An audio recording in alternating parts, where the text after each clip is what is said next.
By what time? In the morning? As soon as possible. In the morning. By, We haven't had it much. by midnight. Yes. You haven't eaten dinner yet? So we will plan maybe 9:20, 9:30 is okay?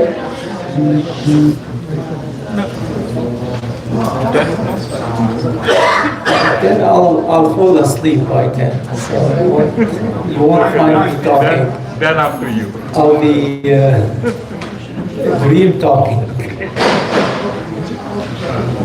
طيب, inshallah, we're gonna go ahead and get started. While they're figuring out the PowerPoint, if not, you just have to listen to me without PowerPoint.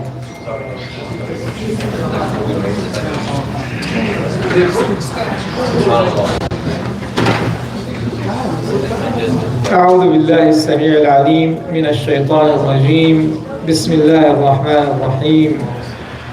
الحمد لله رب العالمين، والصلاة والسلام على سيدنا محمد وعلى آله وصحبه أجمعين.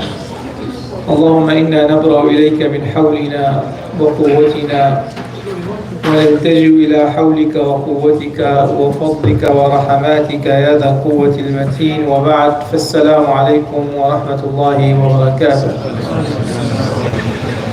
Today's topic, inshallah, going to be about some of the issues that people face, especially Muslims face, towards end of life. That's the diseases that people have towards the end of life. Someone on the ventilator, someone has incurable cancer. What do? Someone would have a stroke, they're in the hospital, they're in the vent, the doctor is saying we should take you off the ventilator or should take her off the ventilator. Someone, the family would say no. So these are the things that we're going to talk about, inshallah, and we will come out with a couple of recommendations, inshallah. So, as you know, the Prophet ﷺ encouraged us to think about death in order to be prepared for it. So when we come forth towards and meet Allah subhanahu wa ta'ala, so we're prepared. The Prophet ﷺ said, أكثروا ذكر هذه اللذات فإنه ما ذكر في قليل إلا كثر ولا ذكر في كثير إلا قلل. So he said, عليه الصلاة والسلام, do remember the death a lot, for whenever it is mentioned or remembered in something that is big, it will become small. And if it's mentioned in something that's small, it becomes big. How is that? If you have a lot of worries, a lot of anxiety, when you think death is very near, then that becomes insignificant, right? It doesn't matter. You're gonna die. No one cares about that. If you have a lot of money, and you remember that you're going to die tomorrow, what does that wealth become? Insignificant, because it's gonna vanish. It's gonna be someone else's wealth. It's not gonna be yours anymore, right? So that's one of the things that we are encouraged to do, to always think about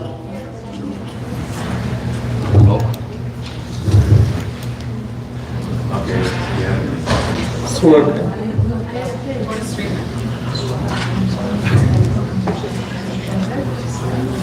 The enemy of good is better, so I'm afraid now you're gonna break it.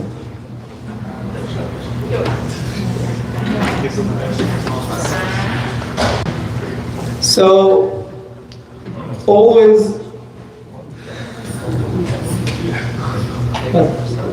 yeah, there we go.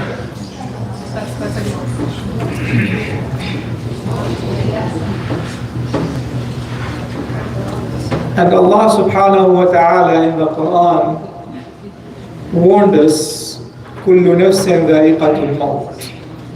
Every soul is gonna taste, gonna experience the death. And He even said, إِنَّكَ مَيِّتٌ وَإِنَّهُمْ مَيِّتُونَ. He told the Prophet ﷺ, even you're going to die, and they are dying. And Allah told the Prophet ﷺ that if it was for someone to be immortal, it would have been him, the Prophet ﷺ.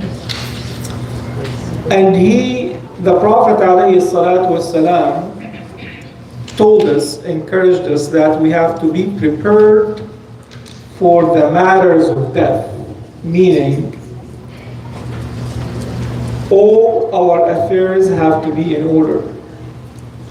In the collection of Bukhari and Muslim, the Prophet ﷺ said, مَا حَقُّ امْرِئٍ مُسْلِمٍ عِنْدَهُ شَيْءٌ يُوصِي فِيهِ يَبِيتُ لَيْلَتَيْنِ وفي رواية 3 ليال إلا ووصيته مكتوبة عنده.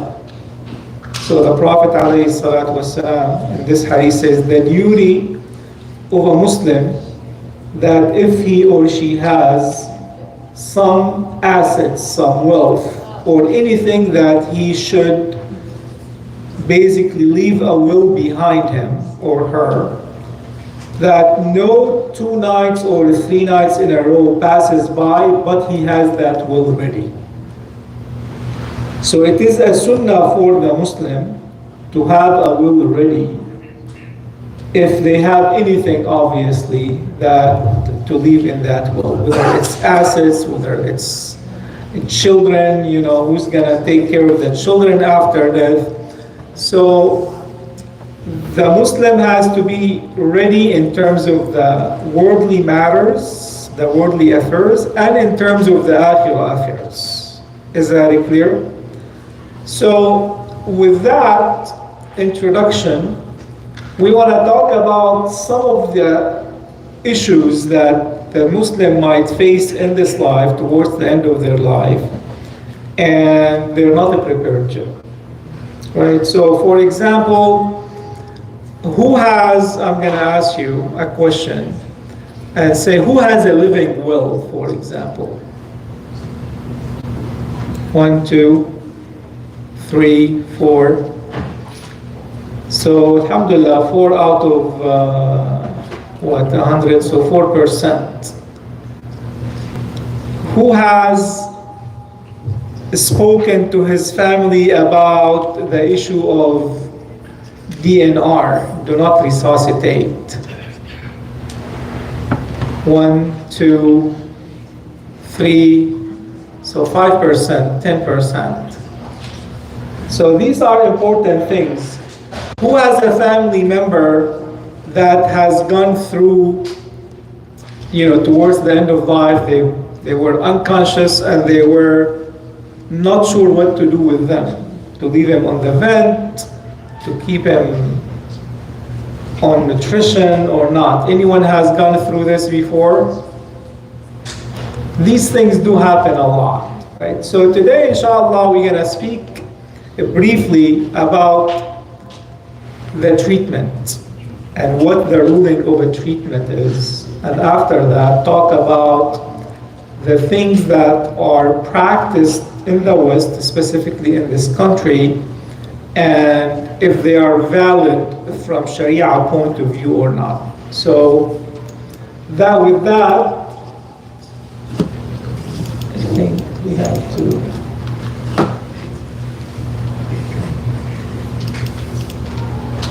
Okay.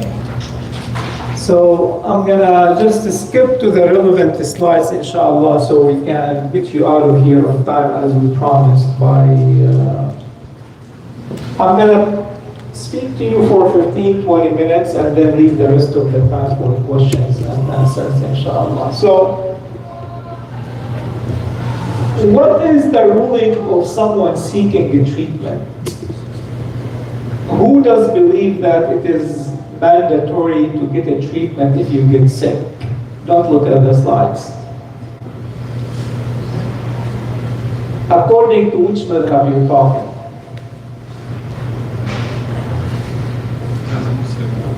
So you're a Hanafi. So according to the Hanafi, it is okay to get a treatment. It is not must.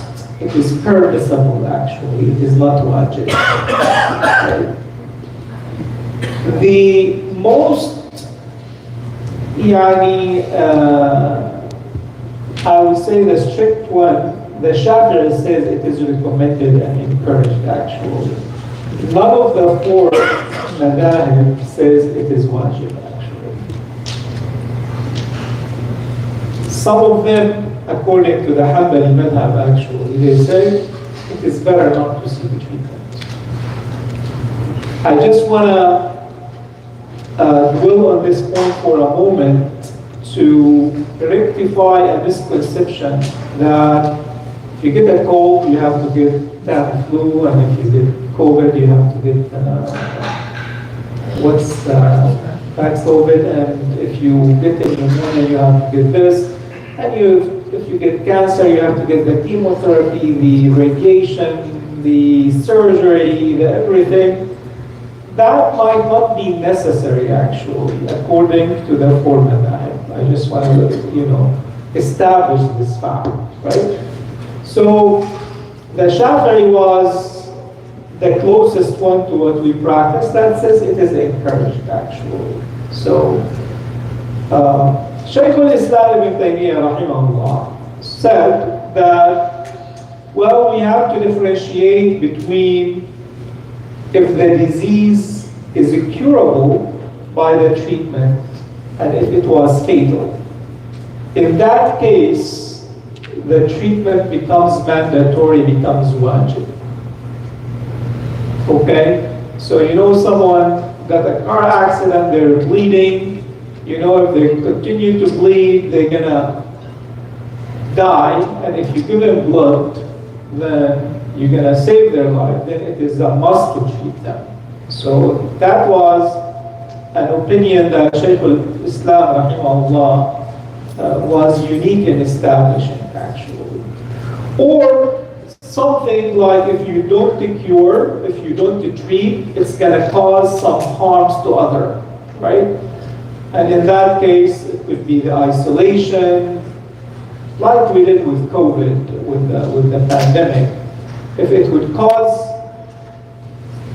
any harm to others, then you have to treat it, right? You cannot just say, okay, I'm not going to treat it, I'm going to wait for the qadar of Allah subhanahu wa ta'ala. As a result, the current contemporary opinion that is accepted by the fiqh councils, based on the fatwa of Ibn Taymiyyah, rahimahullah, actually, that the treatment takes the 5 different levels of what we call al-ahkam al-taklifiyya.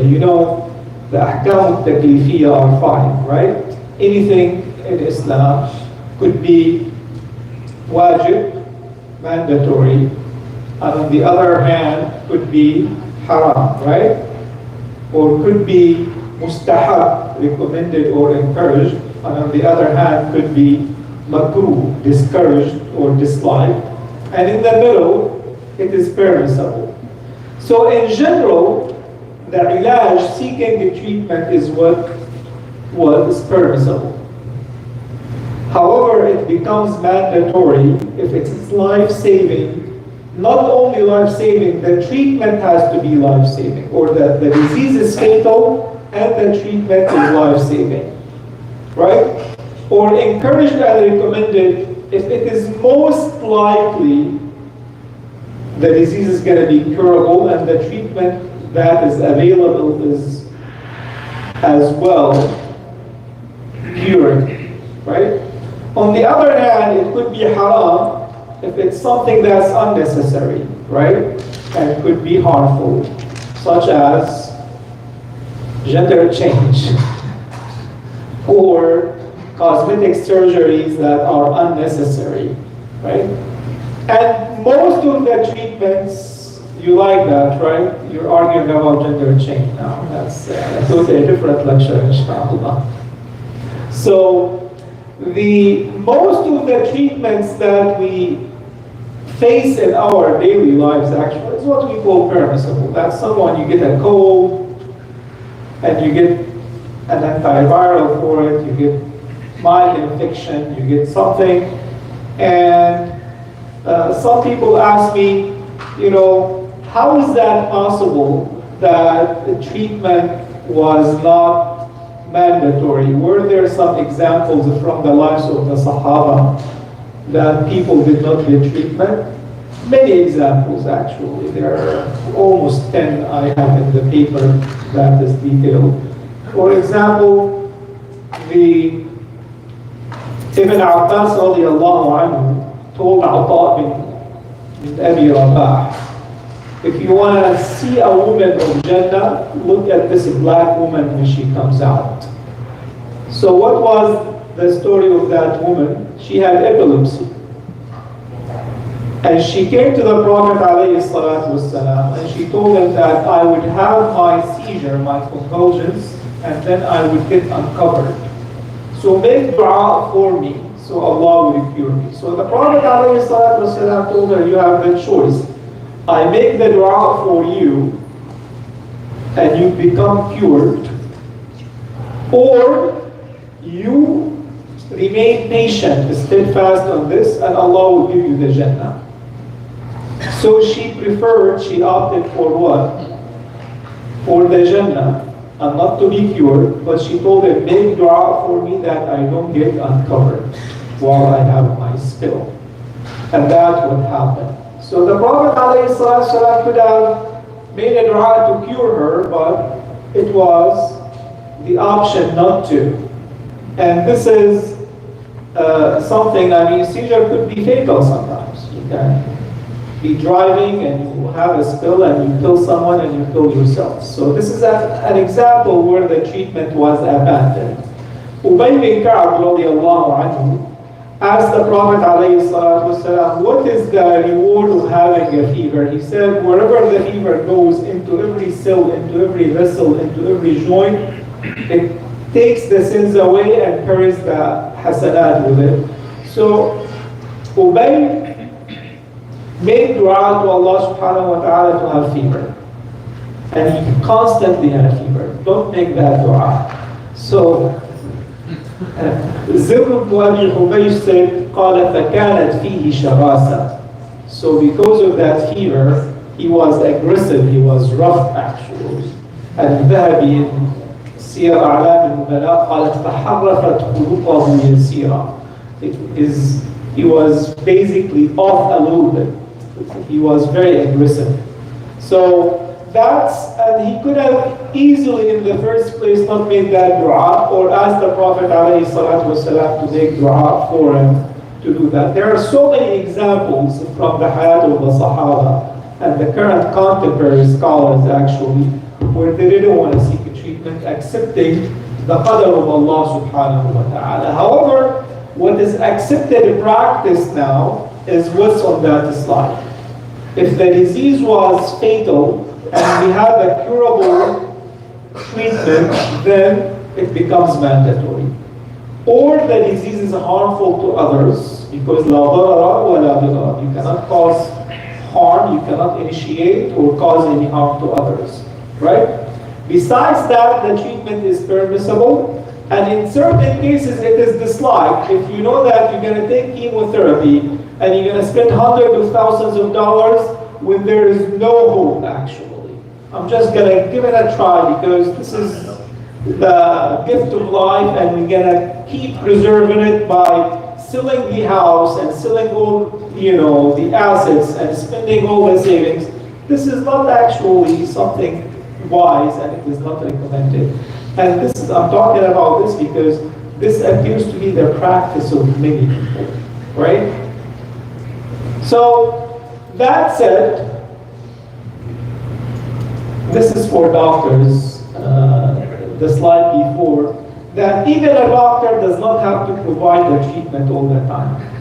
If they feel the treatment is not necessary, they don't have to do it. course, you have to abide by the rules of your board now. And in many states, actually, luckily, the board does not force the doctor to treat. So they give him the choice. So, in a nutshell, the basis for medical decision is benefit versus harms, benefit versus risks. And this is the algorithm that, I don't know how to go back now. It's okay. So, yeah, go back one slide. Jazakallah. So, we assess the disease, the risk of the disease, whether it is fatal or it is mild, and we assess the effectiveness of the treatment. So if you have effective treatment, fatal disease, treatment is mandatory. Less than that, it is not mandatory. It is optional, and it goes up, maybe recommended or disliked or sometimes haram, as we mentioned before. So far so good. Anyone has a question about this part of the presentation? Because that's the basis of what we're going to talk about in the next part, inshallah. The Sharia says preservation of life is number one, right?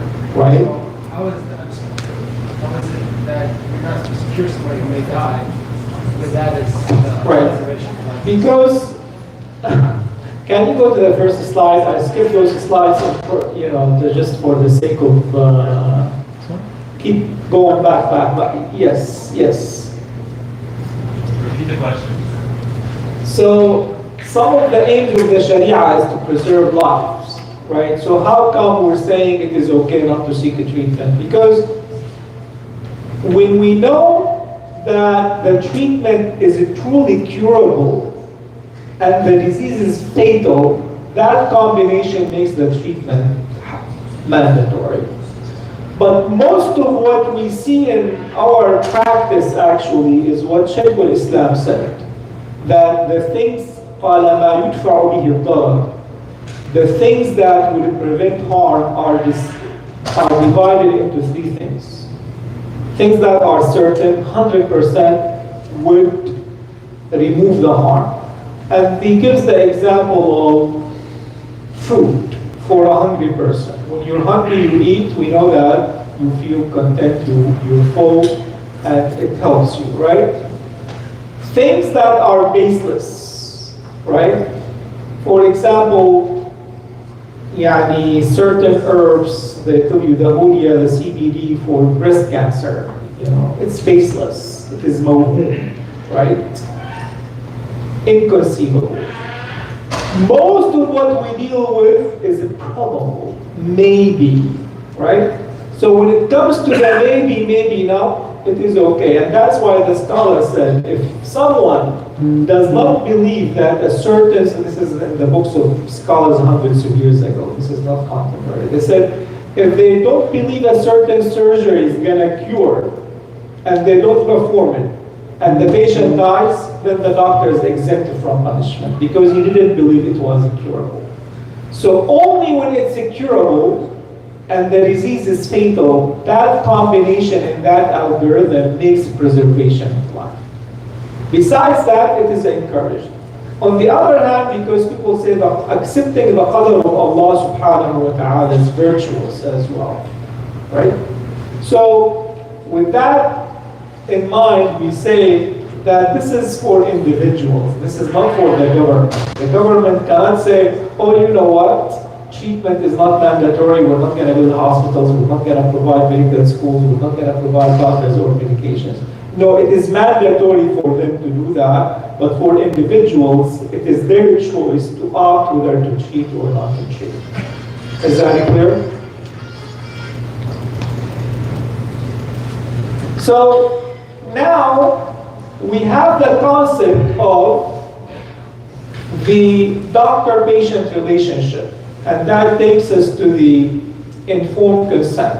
And there is a general informed consent. You go to the hospital, you go to the doctor, and you say, okay, just provide a treatment for me, right? This is open, The doctor examines you. You have infection, gives you antibiotics. You have high blood pressure, gives you medications. Or it could be specific, not open. You have a gallbladder and he's going to take the gallbladder, right? So that gives that is what's the informed consent, right? And this is the basis of what we call al-idhn al-tibbi, the medical permission, they call it in Sharia, right? It is equivalent to the concept of informed consent in current practice. So scholars argued, if someone is going to have appendix, they always tell you in the consent if someone has surgery. If you bleed, is it okay to give you transfusion or not, right? If something happens, can we do this or that? So that takes us to the concept of 4 different things. Can you advance it for me? That takes us to what we call informed consent for future events. And this is exactly what we're talking about now. Instead of waiting for things to happen, right? And 20% of Americans actually, they find themselves facing end-of-life issues, and they hear for the first time what the concept of DNR, or do not resuscitate, is, or life support. Some people, it's like, okay, do you want to withdraw life support or not? We didn't know what life support was. That's 20% of people. So do you want to make these decisions ahead of time, or do you want to wait till you face them? Do you want to wait till you're a bit unconscious to be asked what you want to do with yourself, or do you want to make these things ahead of time and plan for them ahead of time? So that's why this is where the concept of living will, a will that you apply while you're alive, okay, comes. Like, I know if I get on life support and the chances of me surviving, I don't want to be on life support. You can withdraw life support. In concept, is that acceptable or not acceptable? This is why we had that long introduction, that the treatment, unless it is curative, it is not mandatory, and it is acceptable to withdraw life support.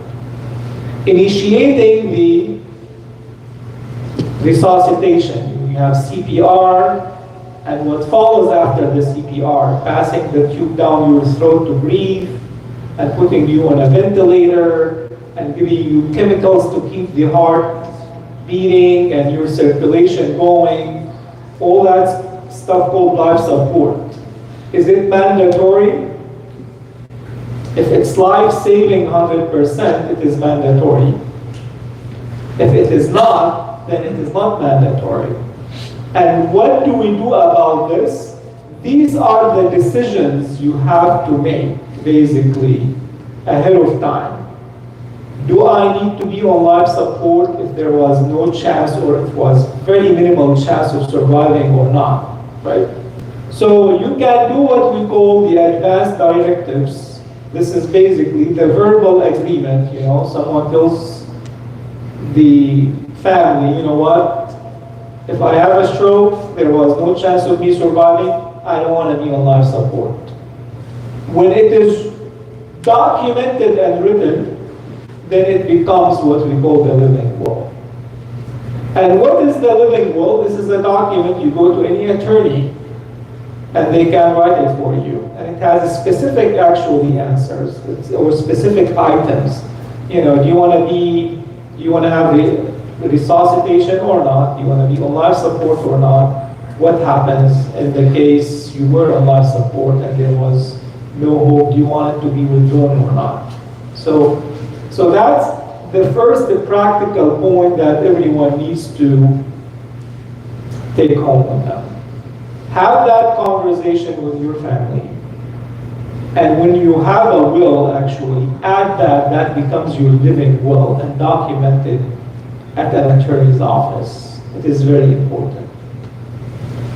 The other option is, you know what? I can have someone else make these decisions for me. You know, and that's the medical power of attorney. In the event I'm incapable or incompetent of making decision, someone is unconscious, on sedation, on life support, on whatever, then they can appoint any person they trust in order to make these decisions for them. And this is the proxy system that we need to speak about, and this is very important. In the state of Texas and in many states, who takes over when you lose your ability to make a decision, when you're not capable of making a decision? It's the next of kin, right? And the next of kin is the spouse, and you know, the order differs from state to other, but it's normally the spouse, then it is the children, then it is the parents, and there is some variation from one state to another.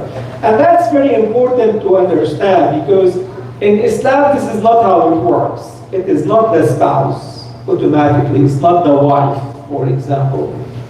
It is what we call the asaba, the heirs, basically, the males that would inherit you, basically. So how we reconcile this concept? In order to make it legal, you know, the asaba, the warith, would give authorization to the next of kin in order to make it completely clear before Allah subhanahu wa ta'ala. That's very important, because I get calls all the time and they would tell you, oh, my mom decided to do this, and well, your mom cannot make that decision. You have to make that decision as the son.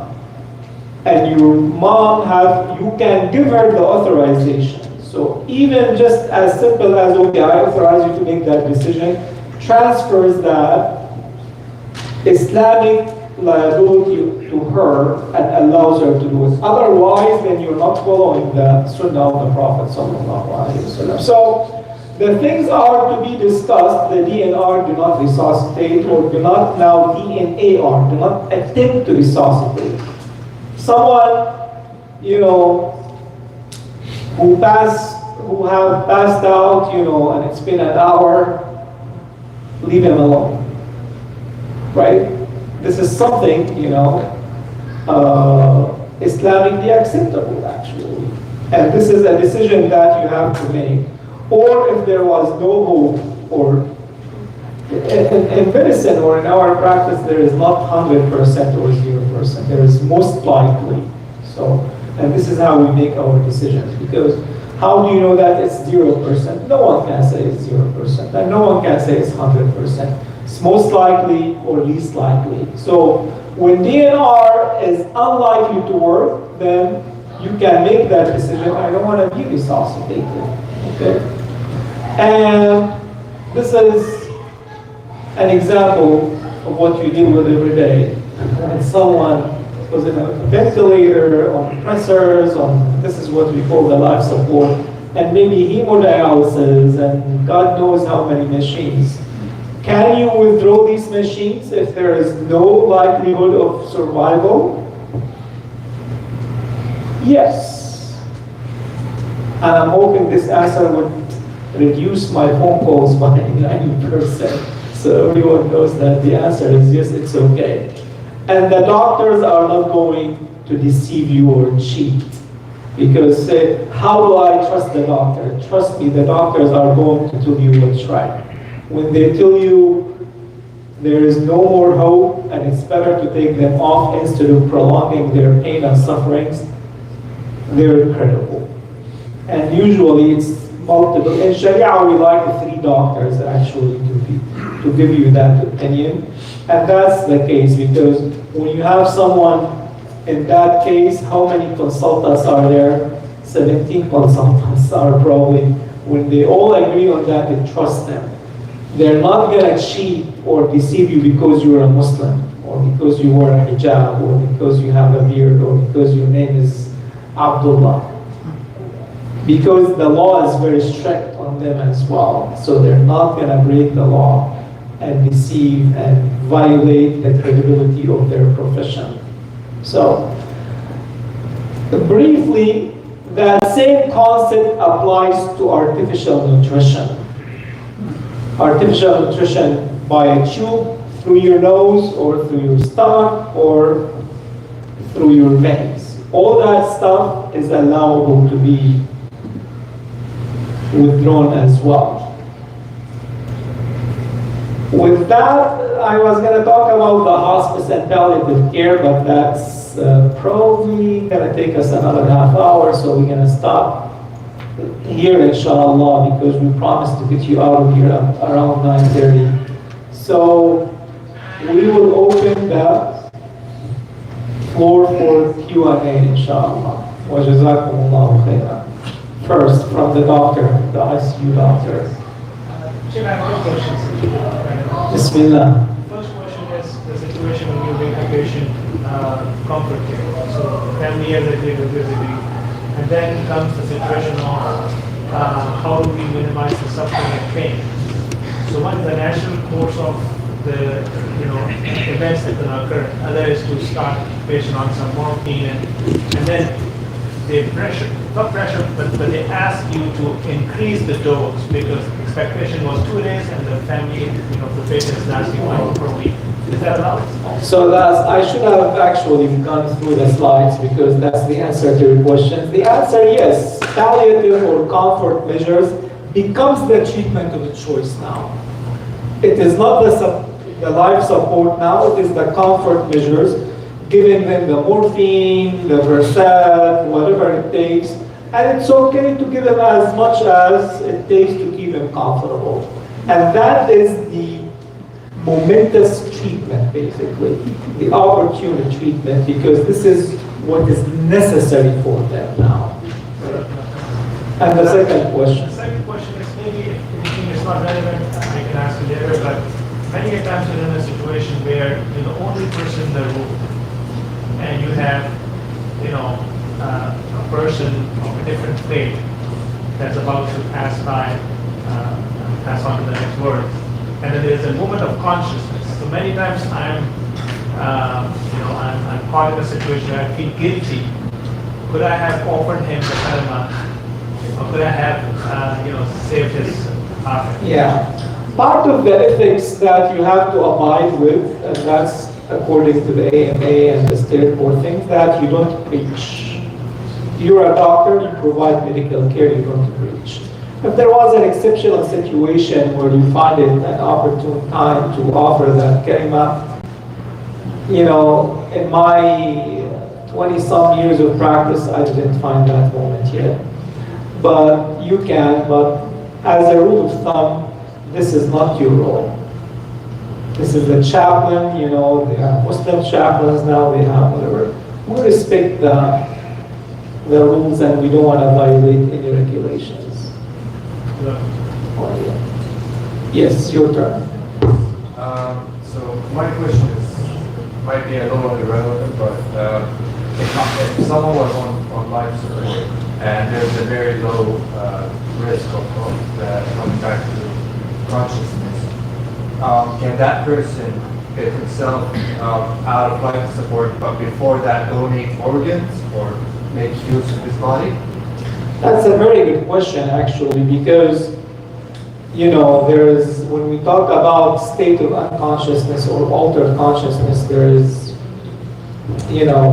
vegetative states and there's brain death, and people argue, is a brain death is considered death or not? There is a tendency actually to count brain death as complete death or circular. People differentiate in medical terms like whether this is circulatory death versus brain death. The previous scholars said brain death is not complete death.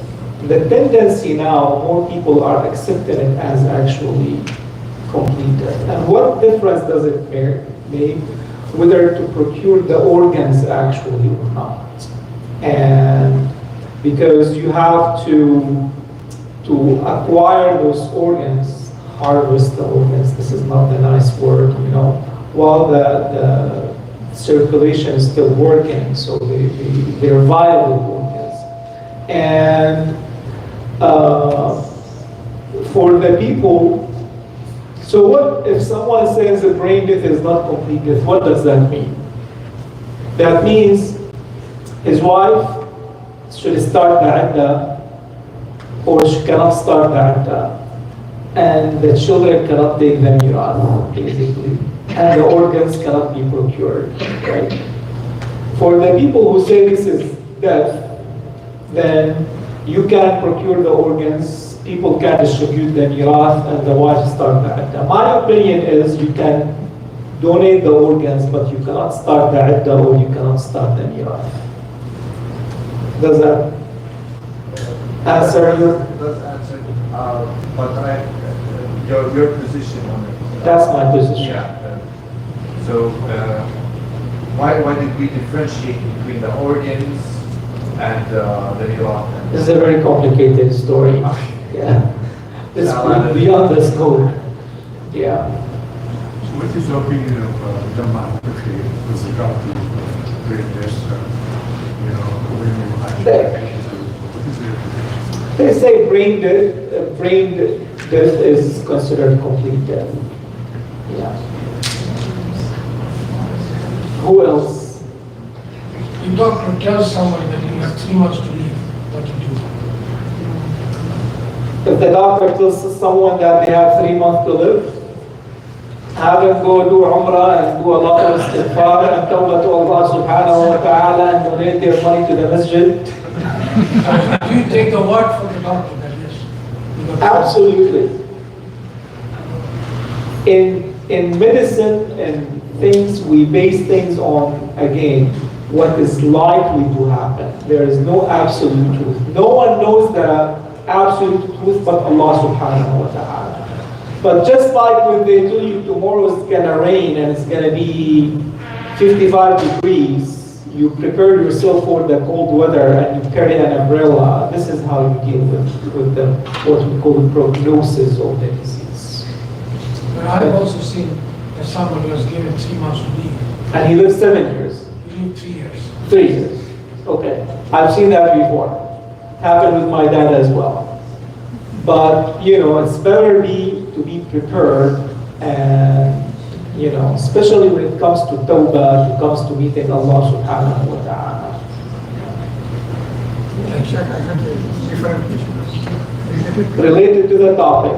We're not talking about outside the topic. It is related, somewhere related. So, It's all about Islam. if a person is in a graduate, but his brain is working, He's been what? his or her brain is working, and conscious. He can talk, he can exchange, he can recalculate. Now, but he cannot move from the bed. Sorry. So, he cannot live himself. In that situation, how do you perform the salah?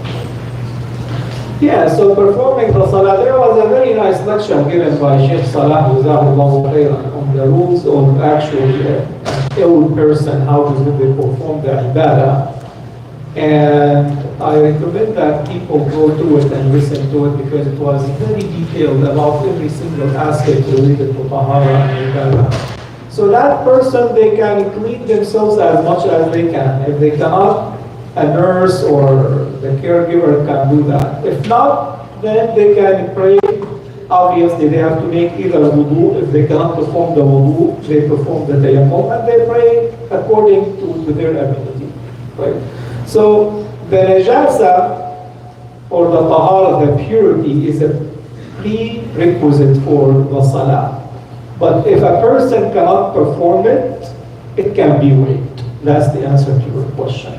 But it can only be waived if the person cannot perform it themselves or someone else perform it for them.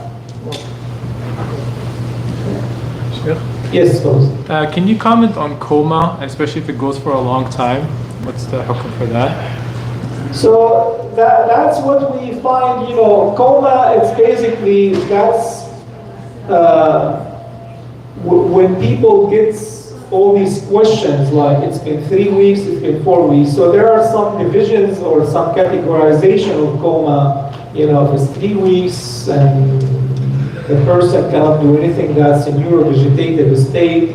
And this is exactly when the doctors will tell you, you know what, it seems like it's hopeless, we have to withdraw life support. And that's when we should go for it. Yeah, that's the brief answer. Thank you. What about hiding like the disease from the patient? Like sometimes the parents might have a disease, and the children they don't want to scare the parents, so they just hide them, and then it doesn't scare the patient. Yeah, Jazakallah khair. I wrote a chapter about this actually, and it is not allowable to hide the disease from the person, because if someone, you know, you're going to tell them, oh, you have cancer and they're going to have a heart attack, don't tell them that. But if you know someone that they can take it, you know, it's better, because that's something, you know, will initiate their tawbah to Allah subhanahu wa ta'ala. They will have to divide their wealth or do the wasiyah or prepare themselves for death. And I've seen a lot of cases, and who's the one who's going to make dua, yani, most sincerely and profoundly? The one who's affected, right? So you're depriving themselves from making dua to themselves, subhanAllah, by not telling them you have cancer. And you're depriving them from making tawbah, and you're depriving them from seeing their loved one. You have to tell the patient. This is unfortunately a cultural thing we see in our countries, you know, and still in the immigrants, unfortunately. Yeah. What about the opposite? If someone himself has a disease, but he didn't want to let his loved ones know, to not get the headache of having that. That's his private matter. If he doesn't want to tell people, it's okay. Yes. If somebody, from an Islamic law standpoint, if somebody gives you, let's say, X amount of money and says, if I pass away, I'm going to distribute it this way, but you know that it's Islamic. Once that person passes away, is it possible to fix that for them to distribute it Islamically? If it's un-Islamic, you cannot distribute it un-Islamically. So you have to fix it, basically. You give it in charity to, you know, something Islamic, basically. Yes. I think someone else had a question. Sorry. Question on long-term insurance. Can you turn the light on? A little bit. A long-term care insurance. Because you see people all the time having to take care of loved ones, and it's just too much money to take care of them. So is it okay to do long-term care? So the default ruling of insurance that it is not allowed, but in cases of dire needs, it becomes allowable, and that applies to what you're talking about. This is life insurance. No, this is not life insurance. This is for basically long-term care. It's like health insurance, but you know, for someone who's in, you know, nursing home or something for long period of time. They need prolonged care. The case of somebody with a preventable, curable disease who's young and or healthy with their DNR. For example, they have a pneumonia, it's very severe, they need intubation, but they refuse to be intubated, although it can be curable within a couple of days. What do you do in that case? Well, you know, the doctor has the right to override the patient's decision if they feel it was not right, actually. So in that case, you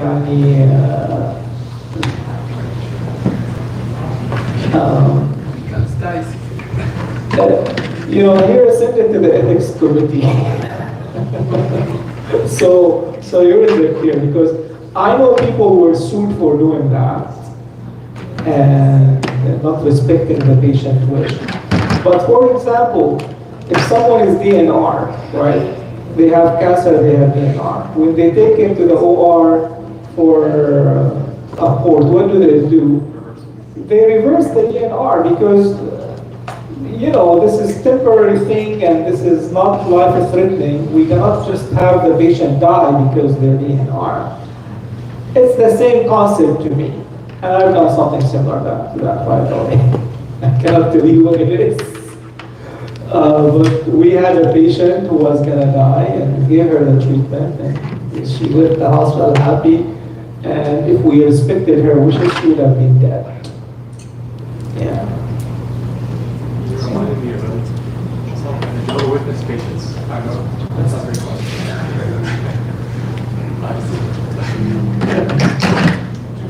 So, sisters.